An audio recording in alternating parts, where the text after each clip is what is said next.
At 5:14 local time, the sea ahead of the US destroyer stops looking like water. Black shapes rise and fall with the swell, barely visible in the gray half-light before sunrise. They are too low to be boats and too evenly spaced to be random debris. On the bridge, nobody says the word minefield yet, but they do not have to. The ship had been moving through the Strait of Hormuz under routine conditions, but that routine just ended. The captain gives the first sign that this is a crisis. He orders the ship to reduce speed. In these narrow waters, speed is safety, and giving it up means something ahead is forcing a deadly hand. Inside the Combat Information Center, the atmosphere turns clinical and cold. Operators lean into their consoles as infrared feeds pull the dark shapes into sharp focus. They aren't drifting. They sit in a pattern measured in geometry, not guesswork. This is a shaped problem, a corridor of pressure designed to influence exactly where the destroyer goes next. Just as the pattern is confirmed, two small Iranian boats materialize on the edge of the surface picture. They aren't charging or closing aggressively.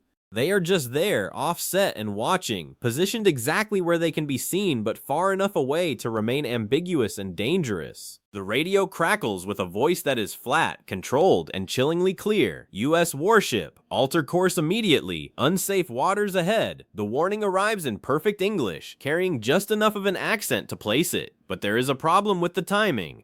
Real maritime safety calls are messy and anxious. This one arrived at the exact moment the destroyer identified the hazard for itself. It wasn't a warning meant to save the ship from the water ahead. It was a psychological push. Someone wanted to influence the rudder, and they wanted the captain to make a fast turn without understanding what was waiting off his beam. The captain's response is a masterclass in naval discipline. He ignores the radio and orders the ship to maintain its present heading. No course changes until we have a picture, he says. The danger isn't just the black objects in the water. It's the trap being set by the suggestion of safety. In the low light, more shapes roll into view, closer than the first estimate suggested. The navigator checks the depth while the team recalculates the closure rate. It is too close for comfort, but still far enough to survive if nobody guesses wrong. The ship is no longer just sailing. It is being guided into a decision. At 5:16, the destroyer stops moving through the strait and starts holding itself together inside a problem built on purpose. The captain calls for the Seahawk helicopter. On the flight deck, tie-down chains come off and rotor blades unlock as crew chiefs move at a run. This is what training is for, the moments when the sea itself turns into a weapon. If the surface picture is lying, the air picture will tell the truth. As the MH-60R lifts clear and banks forward into the gray dawn, the bridge crew watches it vanish. They need to know if the water ahead contains a path out or if it's just another layer of the plot. In the windowless room of the Combat Information Center, the electronic warfare operator raises a hand. New emissions are detected from the shore, showing an intermittent surface search profile. Nobody has to say the word Iran. The coastline is close enough to matter and far enough to complicate the tactical math. The destroyer is now boxed between what sits in the water and what is watching from the land. The radio snaps alive again with a new command. US warship, alter south immediately. Unsafe defensive waters ahead. The wording has changed from unsafe to defensive, a clear sign of pressure dressed up as procedure. High above, the Seahawk sensors begin feeding clean imagery back to the ship. What looked like a loose string of floating objects from the bridge now resolves into a calculated nightmare. The mine-like contacts form a partial belt, curved to shape movement into a funnel. The aircrew spots the most dangerous detail of all, two possible lanes. One opening lies to the north, narrow and irregular with jagged contacts sitting like teeth around a jaw. The other lies to the south. It is wider, easier to see, and almost inviting. It is exactly the kind of lane a stressed bridge team would choose if they were forced to turn quickly. The sensor operator tightens the image on the southern gap and finds a faint wake line. Someone has run through there recently, or they wanted it to look that way. In the CIC, the mine warfare officer realizes the truth instantly. That's too clean, he warns. It's a deception lane. This realization changes everything. A field of mines is a technical problem, but a field designed to offer you the wrong escape route is a trap for the mind. The destroyer holds its course, barely moving now. The floating objects rise and fall with mechanical patience, waiting for a single wrong rudder order to do the enemy's work. The Iranian boats begin to move again, increasing their speed just enough to shepherd the destroyer. They aren't chasing, they are positioning themselves to deny space. The logic of the plot becomes undeniable. The mines don't have to block every yard of water. They only have to deny enough space to influence the captain's choice. The boats don't need to fire a single shot. They only need to exist where they can be seen. The voice on the radio doesn't need to be believed. It only needs to add time pressure. This is coercion by geometry, a way to kill a ship by making its own crew steer it into the fire. The helicopter crew reports a new threat, more objects sitting partially submerged beyond the southern lane. That is the second blow to the Iranian plan. Even if the southern opening was real, something was waiting on the other side to trigger a secondary correction. The exit was just the next stage of the trap. The captain remains unmoved, his voice devoid of heat or rush. If they want us turning fast, we turn slow, he tells the bridge. If they want us blind, we map everything. The ship stops trying to outrun the problem and starts dissecting it, choosing discipline over the natural instinct to flee. On the bridge, the orders are given in single degrees. Maintain minimal headway, the captain commands. In tight water under a threat like this, too much movement is a danger, but too little is a drift. The crew needs control measured in inches. Every screen in the CIC is now part of a single argument. Where can a US destroyer move without handing the enemy exactly what it wants? The Seahawk circles again, its fleer refining the path through the messy northern lane. It is tighter and more uncomfortable, but its irregularity makes it believable. The trap does not always hide itself. Sometimes it advertises the wrong answer. One of the Iranian fast boats increases its speed, its wake cutting a white scar against the steel-gray water. It shifts position to sit right off the destroyer's beam, acting as a visual distraction at the exact moment the ship enters the narrowest part of the field. This is the peak of the pressure. The radio screams for the ship to alter south now, abandoning all pretense of routine traffic warnings. On the bridge, the captain refuses to answer the radio. Instead, he answers the boat. Train the 5-inch, he orders.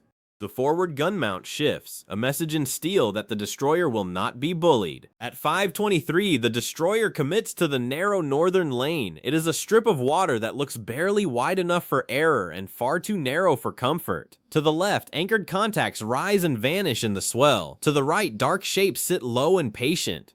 The helmsman makes the correction, right 1 degree. The ship answers slowly, its massive weight shifting with controlled reluctance. Below, the engines hold the ship at the edge of steerage. Too much thrust could widen the turn into a mine. Too little could let the current take the hull. Every yard of water has to be earned with mathematics and nerve. The Iranian craft makes its move. It isn't charging for impact, but it's closing at a shallow angle to interfere with the destroyer's path. If the ship swings away from the boat, it risks hitting the contacts to the port side. The radio is now a constant stream of commands, timed to coincide with the most dangerous phase of the transit. The Seahawk drops lower, coming in fast over the Iranian craft. It doesn't attack, but it does something more useful. It removes all ambiguity. It flies low enough for the rotor wash to flatten the sea around the boat, telling them they are being recorded and watched. Just as the bow lines up on the thread of open water, a new report cuts through the air. A mine-like contact is shifting. A dark object near the edge of the lane is drifting with the tide, moving directly into the ship's path.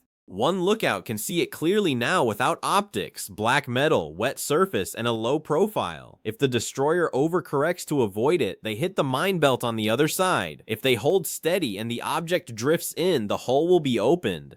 This is the exact moment the trap was built for, where the water, the boats, and the radio all scream for a mistake. Hold the lane, the captain says. There are no extra words and no emotional edge. The helmsman keeps his hand steady and his breathing shallow. 1 fraction left. Hold. The conning officer watches the bow as if he can force it clear by sheer will. In the CIC, nobody looks away from their screens as the object rises on a swell. For 1 agonizing second, it looks close enough to touch from the bridge wing. Then, the hull slides past. There is no explosion, no water column, and no shock through the deck. Just the long, grinding silence of a ship surviving a nightmare through pure discipline. The Iranian fast attack craft sees the failure of its maneuver. Its speed falls first, then its bow angle changes as it hesitates. The pressure is still there, but the timing is slipping away from the attackers. The destroyer's electronic warfare team notices that shore-based radar sweeps are becoming less frequent. The trap is failing because the Americans refuse to play the role assigned to them. They didn't turn too fast, they didn't guess, and they didn't break their discipline. The destroyer keeps going, moving as if every foot of water is a negotiation between the captain and the sea itself. By 5:31, the destroyer is nearly through the worst of it. Ahead, the water begins to open into a broader sheet of gray-blue dawn. The mine belt begins to fall away into the distance, still visible in patches through the morning haze, still lethal, and still exactly where someone wanted it to be. Steady on course, the captain says quietly. That is the sound of a professional Navy surviving an ambush. Engine output comes up a fraction, not in a dramatic surge, but in a measured increase to widen the distance between the steel hull and the explosive geometry left behind in the wake. Even though the water is opening up, nobody on the ship relaxes. Clear does not mean safe. The Seahawk holds its station, but its mission has changed. What was a survival problem 10 minutes ago is now an intelligence target. The helicopter's sensors sweep the contact line from end to end, marking, timestamping, and mapping every single object. The southern lane that looks so inviting is imaged from multiple angles. Without the pressure of the transit, the deception is easy to read. It wasn't chance, it was curated. The trap has been defeated, and now it is being turned into evidence. Inside the CIC, the tactical picture grows cleaner by the minute. Every mine-like contact is numbered, and its drift is calculated. The semi-submerged objects beyond the southern opening are logged with precise coordinates. Shore-based radar sweeps are matched against the timeline of the Iranian radio calls and the movement of the fast boats. The ship now has the full shape of the plot. Iran had used a mine belt to channel decisions, small boats to apply visual pressure, and radio warnings to push urgency. They assumed a US warship under stress would do what most ships do, panic. The real cost to Iran isn't just that the destroyer escaped, it's that the trap failed without triggering the emotional reaction it was built for. In failing, the plot gave itself away. The helicopter transmits images showing clear tether angles and metal corrosion patterns that prove these mines were placed deliberately, not lost at sea. One lookout watches the field slide away and says nothing. Everyone on that bridge knows how close the margins were. A few degrees the wrong way or a bit too much throttle would have turned the morning into a burning hull and a global crisis. The destroyer is making steady water again by 5:42. The Iranian boats are no longer affecting the ship's course, they are just tracks in the system, recorded and boxed inside the ship's digital logs. Their acceleration points and station changes have all been captured for future analysis.